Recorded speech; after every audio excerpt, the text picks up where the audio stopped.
Hai, welcome back to my YouTube channel Yesinta Mikana M.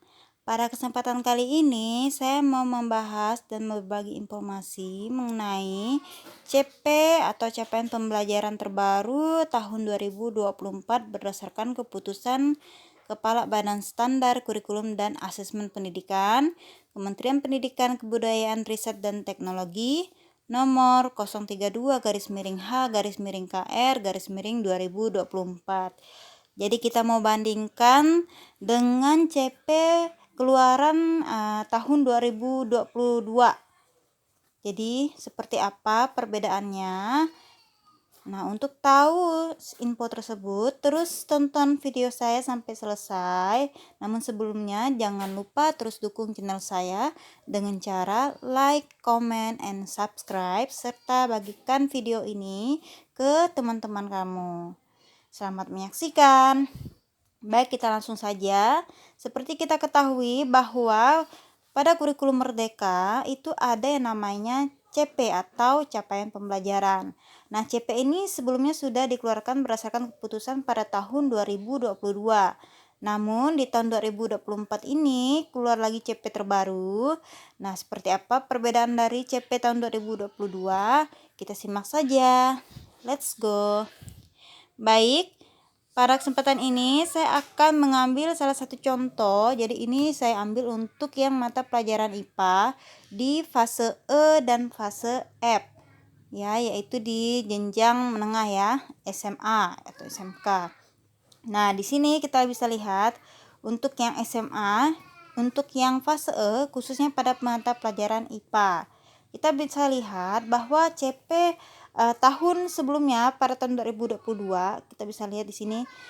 Kalau kita lihat detailnya, untuk CP ini di tahun 2002 khususnya untuk pelajaran IPA di fase E itu dibagi-bagi, yang mana fisika, yang mana kimia, yang mana biologi. Jadi dia terpisah. Namun di tahun yang 2024 atau CP terbaru itu dijadikan menjadi satu CP atau dalam satu kalimat besar, dalam satu kolom. Hanya ini saya pisah-pisah berdasarkan mapel, namun pada penulisan di surat keputusannya itu jadi satu, tidak terpisah kolomnya. Nah, kita bisa lihat di sini sudah saya bagi berdasarkan warna ya. Untuk yang hijau itu untuk mata pelajaran biologi, yang merah-merah itu untuk mata pelajaran fisika, dan yang warna oranye itu untuk mata pelajaran kimia. Baik, kita langsung saja. Pada fase E untuk mata pelajaran biologi dari CP yang sebelumnya itu yaitu pada akhir fase E, peserta didik memiliki kemampuan menciptakan solusi atas permasalahan-permasalahan berdasarkan isu lokal, nasional atau global terkait pemahaman keanekaragaman makhluk hidup dan peranannya, virus dan peranannya, inovasi teknologi biologi, komponen ekosistem dan interaksi antar komponen, serta perubahan lingkungan. Jadi kita bisa lihat di situ. Nah, untuk di tahun 2024 pada fase E ini yang biologi itu kita bisa lihat peserta didik memahami proses klasifikasi makhluk hidup, peranan virus, bakteri, dan jamur dalam kehidupan, ekosistem dan interaksi antar komponen, serta faktor yang mempengaruhi dan pemanfaatan bioteknologi dalam berbagai bidang kehidupan. Jadi itu dia perbedaan CP khusus untuk mata pelajaran biologi di fase E. Kita bisa lihat di situ ada judul-judul besarnya. Untuk di tahun 2022 itu ada keanekaragaman makhluk hidup dan peranannya. Jadi keanekaragaman makhluk hidup. Di tahun 2024 ini juga masih ada, namun sedikit berbeda kalimat. Jadi dia memahami proses klasifikasi makhluk hidup. Jadi masih membahas tentang makhluk hidup. Kalau sebelumnya keanekaragaman makhluk hidup, kalimatnya itu, sedangkan di tahun yang 2024 atau CP terbaru itu klasifikasi makhluk hidup. Kemudian di situ ada juga di tahun sebelumnya ada tentang di situ dikatakan adalah virus dan peranannya. Nah, di tahun 2024 juga ada peranan virus, bakteri, dan jamur. Jadi itu dia. Kemudian selanjutnya di tahun sebelumnya itu ada inovasi teknologi biologi. Nah, di tahun 2024 kita bisa lihat di situ tidak ada kata inovasi teknologi biologi, namun ada kata bioteknologi. Ya, bioteknologi dalam berbagai bidang kehidupan, pemanfaatan bioteknologi. Jadi itu dia. Ya. Selanjutnya di tahun sebelumnya itu ada komponen ekosistem dan interaksi antar komponen serta perubahan lingkungan. Jadi ada komponen ekosistem dan interaksi antar ekosistem. Komponen ekosistem dan interaksi antar komponen. Ya, kita bisa lihat di situ. Sedangkan di tahun yang 2024 atau CP terbaru, kita bisa lihat di situ ada kalimat ekosistem dan interaksi antar komponen. Jadi ada, sama-sama ada. Ya, selanjutnya di tahun sebelumnya itu ada perubahan lingkungan. Di tahun 2024 di sini tidak ada kata perubahan lingkungan. Ya, tidak ada kata perubahan lingkungan. Namun di bagian bawah ada itu yang warna merah di bawah, ya. Itu ada perubahan iklim. Ya. Namun kalau kita lihat di buku siswanya, untuk perubahan iklim ini lebih ke fisika, maka saya beri tanda merah. Sementara yang tadi yang di tahun sebelumnya itu ada perubahan lingkungan, itu masuk ke biologi. Ya, nanti kita bisa tinjau lebih lanjut ya untuk guru mata pelajaran biologi, tinjau di buku siswanya dan di detail-detail ATP-nya lagi begitu. Kemudian kita lanjut untuk di fase E yang mata pelajaran fisika. Di CP sebelumnya berbunyi peserta didik mampu mendeskripsikan gejala alam dalam cakupan keterampilan proses dalam pengukuran, perubahan iklim dan pemanasan global, kemudian pencemaran lingkungan, energi alternatif dan pemanfaatannya. Jadi ada di situ kita lihat ya. Selanjutnya untuk di tahun 2024 CP terbaru itu peserta didik memahami sistem pengukuran dalam kerja ilmiah, kemudian energi alternatif dan pemanfaatannya untuk mengatasi permasalahan ketersediaan energi. Jadi itu dia.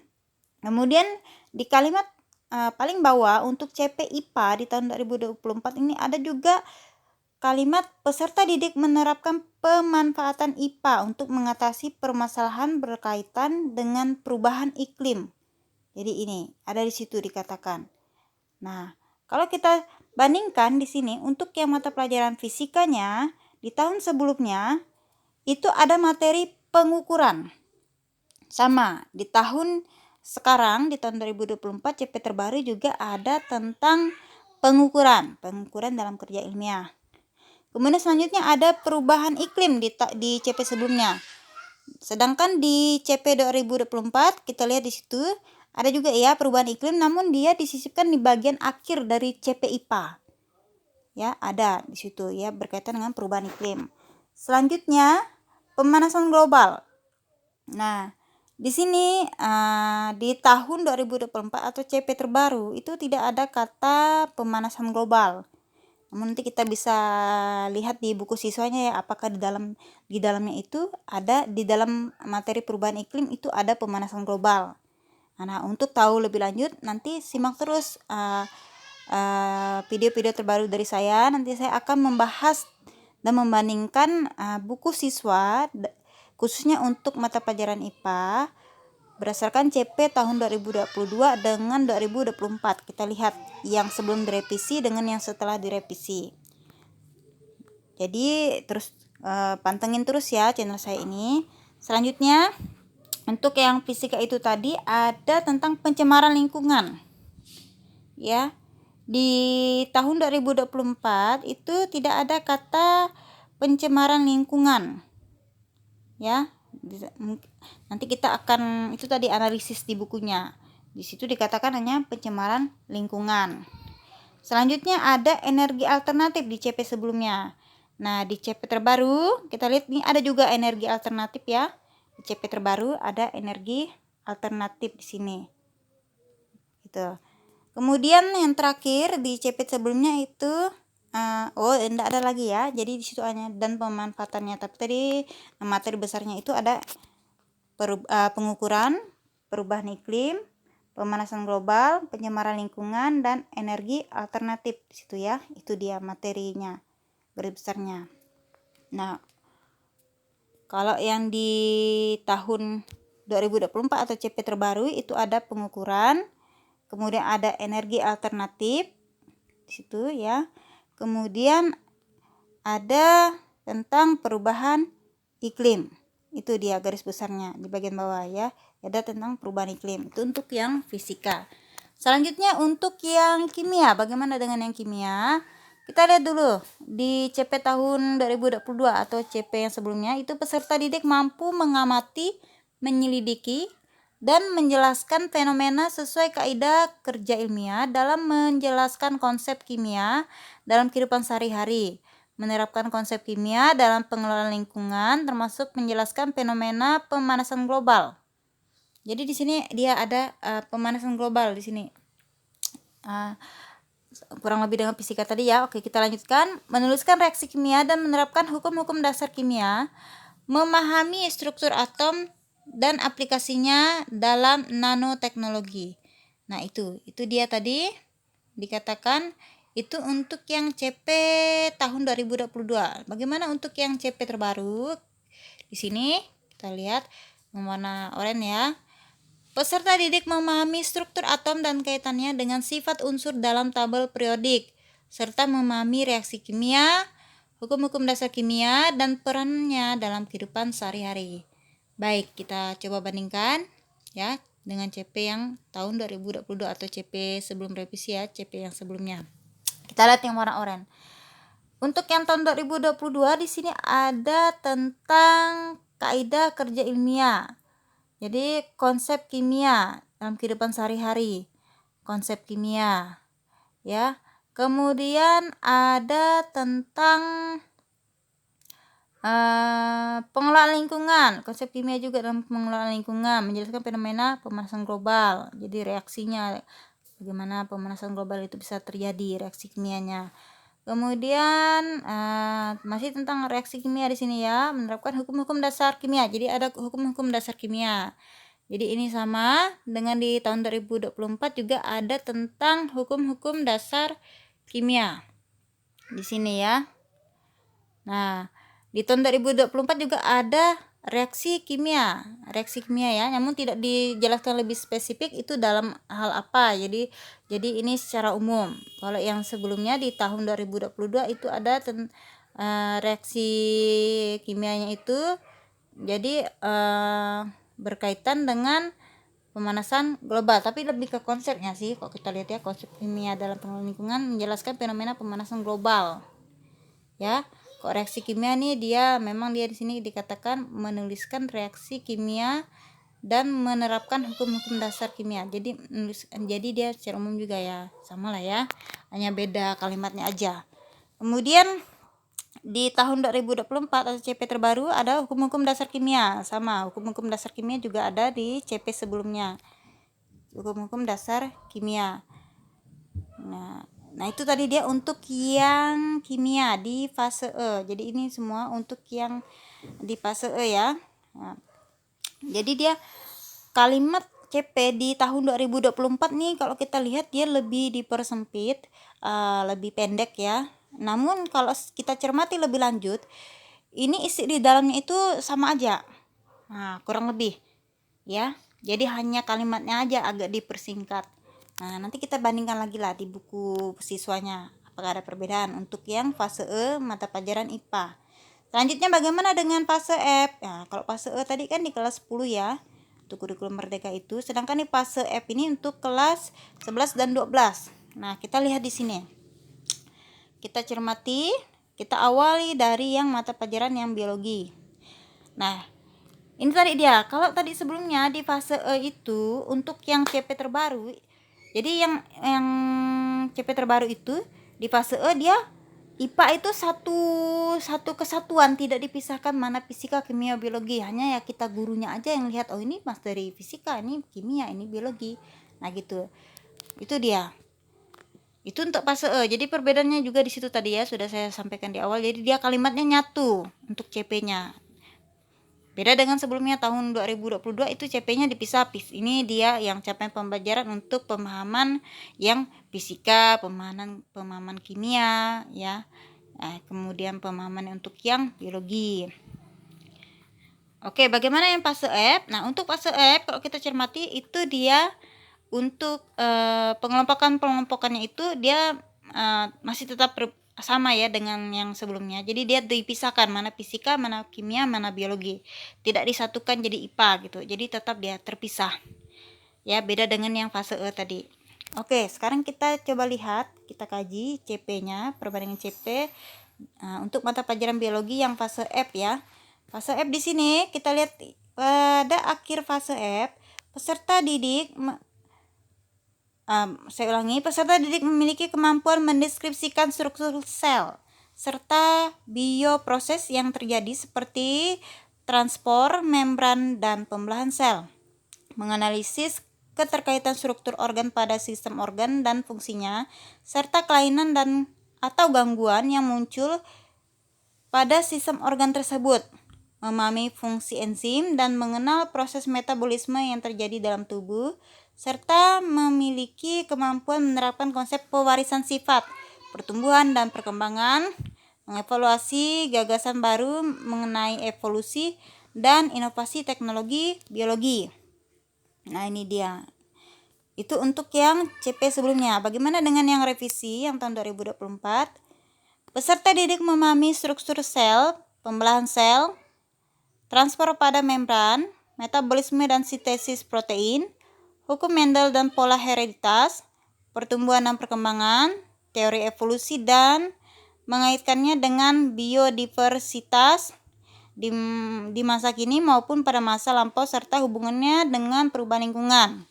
Kemudian serta keterkaitan struktur organ pada sistem organ dengan fungsinya dalam merespons stimulus internal dan eksternal. Nah, ini dia CP untuk yang biologi yang revisi ya. Kita lihat, kita coba bandingkan ya. Ini tuh guru biologi pasti lebih paham. Jadi di sini kita ambil kata-kata kuncinya ya. Jadi ada struktur sel di sini ya, struktur sel serta bioproses, transport membran. Jadi kita lihat di sini ada juga dia ada struktur sel di tahun 2024 yang revisinya ya di situ. Kemudian ada lagi lanjut. Oke, ini dibatasi dengan tanda titik koma ya. Kita bisa lihat selanjutnya keterkaitan struktur organ pada sistem organ dan fungsi serta kelainan atau gangguan yang muncul pada sistem organ tersebut. Nah, jadi sistem organ.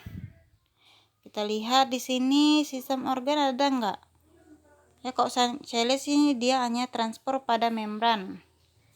Nah, tapi di bagian bawah ada ya keterkaitan struktur organ, ini dia. Pada sistem organ, ada. Dia kalimatnya di bagian bawah. Selanjutnya kita lihat ya. Fungsi enzim mengenal proses metabolisme yang terjadi dalam tubuh. Enzim metabolisme. Kita lihat di sini. Ya. Ini ada kata metabolisme dan sintesis protein. Ada kata metabolisme ya. Jadi ada sama. Selanjutnya kita lihat menerapkan konsep pewarisan sifat. Jadi kalau pewarisan sifat nih, pewarisan sifat, pertumbuhan dan perkembangan. Kita bisa lihat pewarisan sifat kalau di sini dia lebih ke ini ya kayaknya ya, hukum Mendel. Hukum Mendel dan pola hereditas. Ini kan tentang ini nih ya. Ada ini ya, silang-silang itu ya. Jadi itu situ dia. Kemudian selanjutnya ada tentang pertumbuhan dan perkembangan, kemudian evolusi dan inovasi teknologi biologi. Kita lihat di sini ada juga pertumbuhan dan perkembangan, ya. Kemudian ada evolusi juga. Kemudian yang terakhir tadi ada teknologi biologi ya, teknologi biologi di sini. Nah, di tahun yang 2024 atau revisi kita lihat ada enggak teknologi biologi. Kalau saya lihat di sini dia ada tentang ini ya, biodiversitas ya. apakah ini berkaitan dengan teknologi biologi. Nah, guru biologinya yang lebih paham. Jadi itu dia. Nah, jadi kalau kita lihat materinya kurang lebih lah ya, sama, hanya kalimatnya aja mungkin, tapi isinya saya rasa kurang lebih itu. Lanjut, untuk yang fisika bagaimana? Oke, kita lihat yang fisika. Tadi yang biologis, kita lanjut yang fisika yang fase F ya.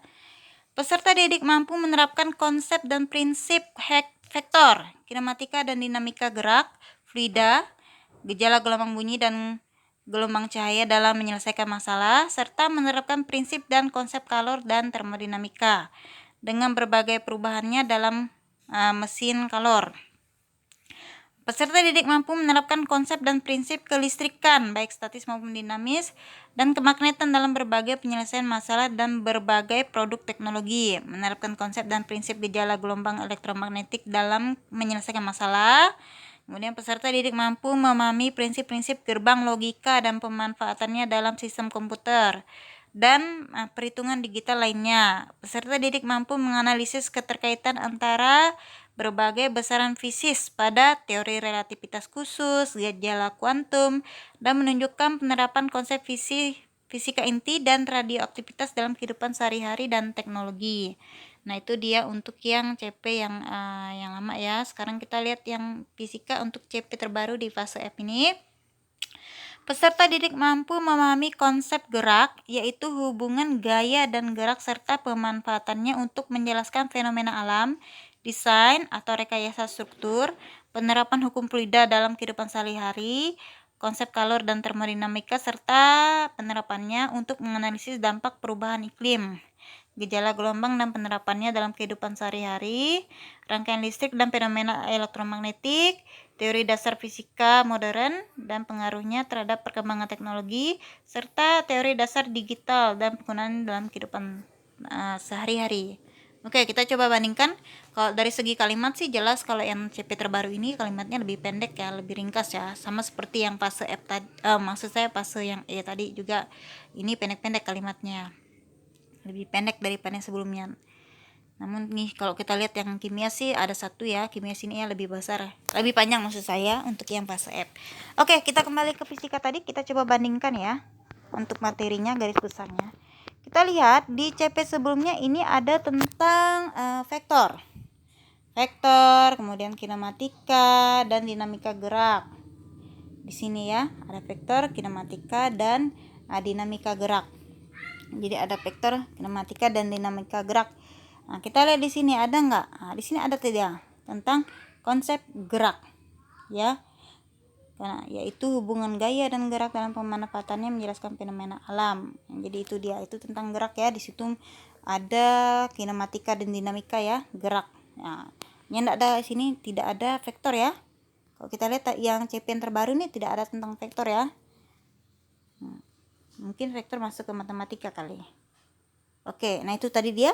Kita lanjut. Jadi vektor nggak ada di CP yang terbaru, tapi kalau kinematika dan dinamika gerak tuh ada di sini ya. Jadi dia konsep gerak di sini jelas ya. Kalau dia gerak pasti nanti dia ada kinematika dan dinamika dalamnya. Tapi kalau vektor tadi dia itu materi sendiri dia. Jadi di CP terbaru nggak ada vektor ya. Nanti lihat aja lagi lah di buku siswanya, karena biasanya kalimatnya ini nih secara umum itu tadi. Maka kita lihat lagi di buku siswanya. Ya di ATP-nya lagi kita lihat. Selanjutnya di sini ada tentang fluida ya. Jelas ini fluida, kemudian ada tentang gelombang bunyi dan gelombang cahaya. Ya tentang gelombang ya. Kita lihat fluida, ada nggak di CP terbaru? Tadi ada gerak, kemudian ada ini dia ada ya, hukum fluida ya. Sini dia, fluida. Kemudian tadi ada tentang gelombang bunyi dan gelombang cahaya ya. Kita lihat biasa apa ada di situ ya. Gelombang bunyi dan gelombang cahaya enggak ada sih kalimatnya ya di sini ya.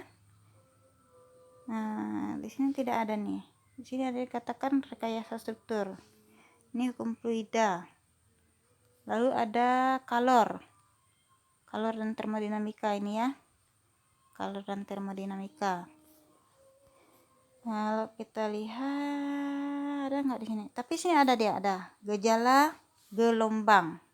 Gejala gelombang. Kita nggak tahu nih gelombangnya gelombang apa nih. Bisa jadi ini tadi dia gelombang cahaya dan gelombang bunyi ya, sama seperti yang kurikulum 2013 atau Kurtilas itu dia di kelas 11 itu untuk gelombang bunyi dan gelombang cahaya itu ya. Itu dia.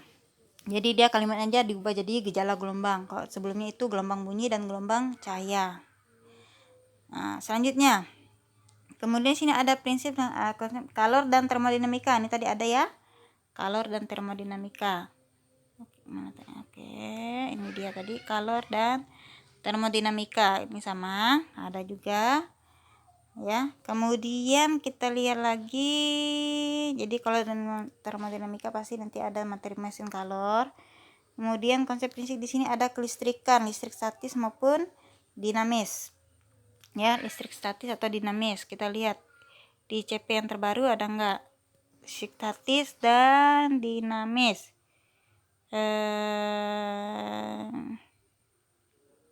Oke, di sini ada ya rangkaian listrik ya.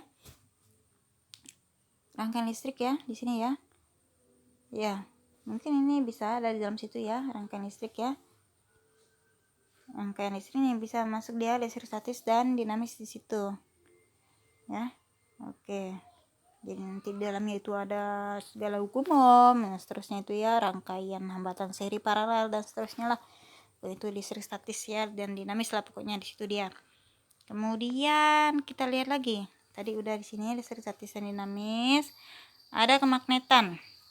Nah, kemagnetan ini nampaknya ini tadi dia. Ya, di sini dia katakan dia elektromagnetik. Itu dia.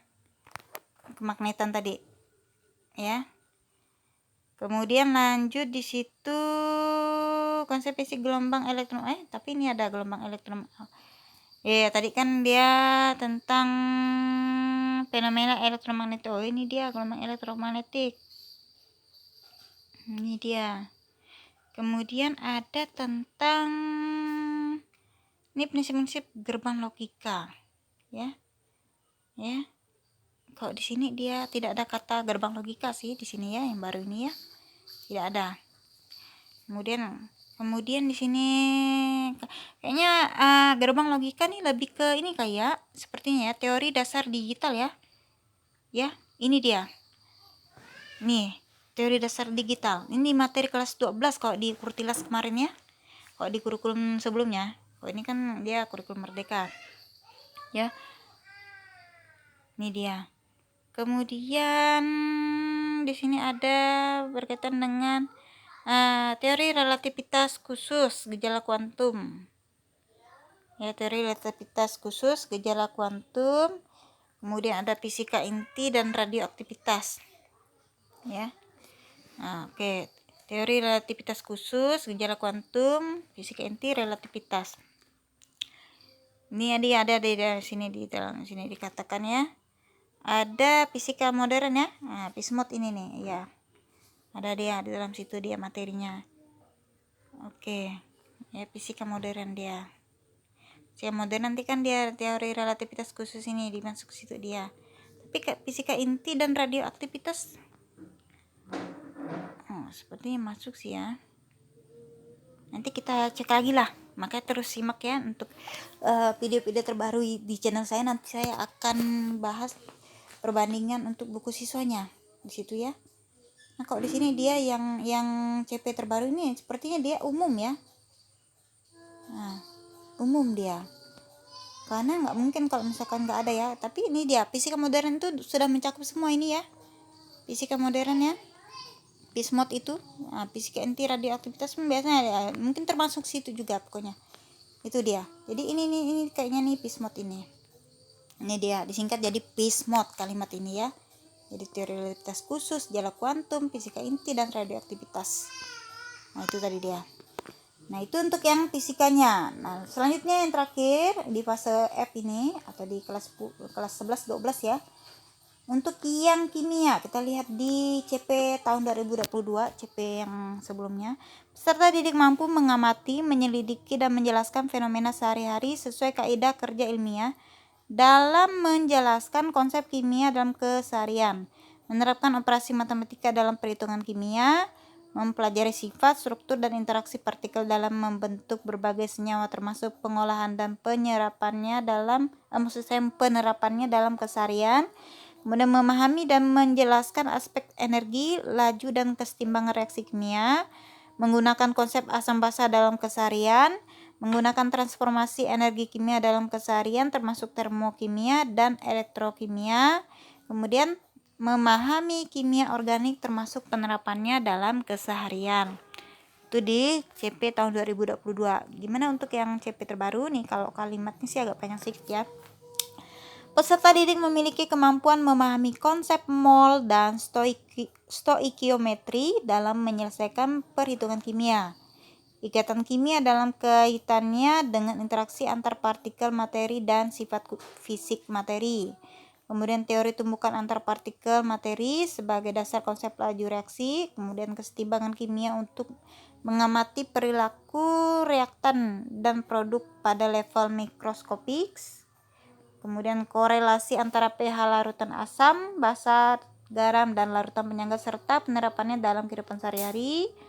Termokimia, kemudian konsep redoks ya, dan sel elektrokimia sebagai implikasi perubahan materi dan energi yang menyertai reaksi kimia serta penerapannya dalam kehidupan sehari-hari, serta senyawa karbon, hidrokarbon, dan turunannya beserta pemanfaatannya dalam kehidupan sehari-hari. Nah, itu untuk yang kimia. Kita coba bandingkan pelan-pelan. Di sini ada tentang menjelaskan fenomena sehari-hari sesuai kaidah kerja ilmiah. Menjelaskan konsep kimia, ya, konsep kimia dalam kehidupan sehari-hari di sini ya. Konsep kimia dalam kehidupan sehari-hari. Di sini dia ini nampaknya ini dia di sini konsep mol, stoikiometri, dan perhitungan kimia. Nah, kita lihat lagi lah. Ya. Kemudian di sini ada operasi matematika dalam perhitungan kimia. Di situ ya. Kita lihat di sini ada nggak kalimat itu? Nggak ada sih saya temukan ya. Matematika ya.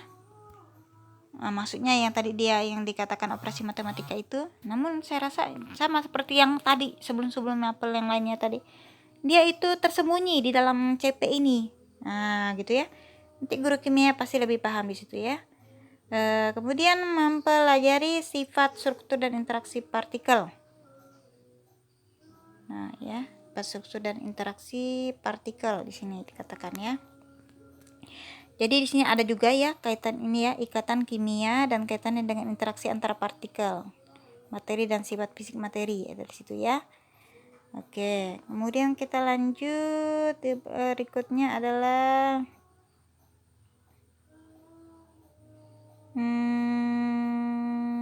ini dikatakan energi, laju, dan setimbang reaksi kimia. Reaksi kimia kemudian asam basa, ada enggak di sini? Reaksi kimia ini ya kayak ini ya. Reaksi kimia. Sepertinya ini dia. Reaksi kimia teori tumbukan antar partikel materi dan berdasar konsep laju reaksi. Ya, reaksi kimia termasuk di sini ada perilaku reaktan dan produk. Ini ya, perilaku reaktan dan produk pada level mikroskopik. Ya, reaktan. Kemudian yang itu tadi dia yang asam basa, larutan penyangga ini dia nampaknya ya, korelasi antara pH asal larutan asam, basa, garam, larutan penyangga ya. Ini dia. Kemudian tadi udah sampai yang asam basa. Kemudian ada transformasi energi kimia dalam kehidupan sehari-hari termasuk termokimia, elektrokimia. Kemudian kimia organik. Ya, kimia organik. Ini ada di CP terbaru ada elektrokimia, termokimia, elektrokimia. Ya, kemudian kimia organik tadi ya, kita lihat di sini. Ada sel elektrokimia, perubahan materi dan energi, reaksi kimia penerapannya, serta senyawa karbon, hidrokarbon, turunan serta pemanfaatan. Ini dia kimia organik. Kita lihat di sini ya.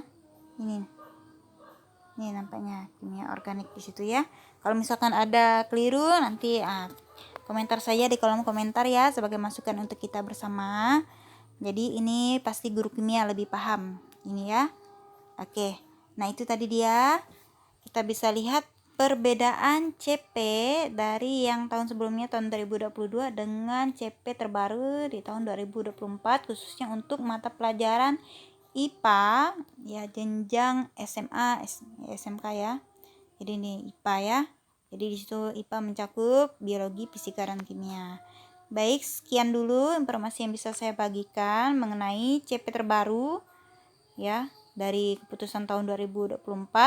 Semoga apa yang saya bagikan ini bermanfaat untuk rekan-rekan semuanya, terutama untuk rekan-rekan guru, terutama lagi untuk rekan-rekan guru di jenjang SMA ya, apalagi guru IPA ya. Nah, itu tadi. Untuk kurang dan lebihnya saya mohon maaf. Terus dukung channel saya dengan cara like, comment, and subscribe.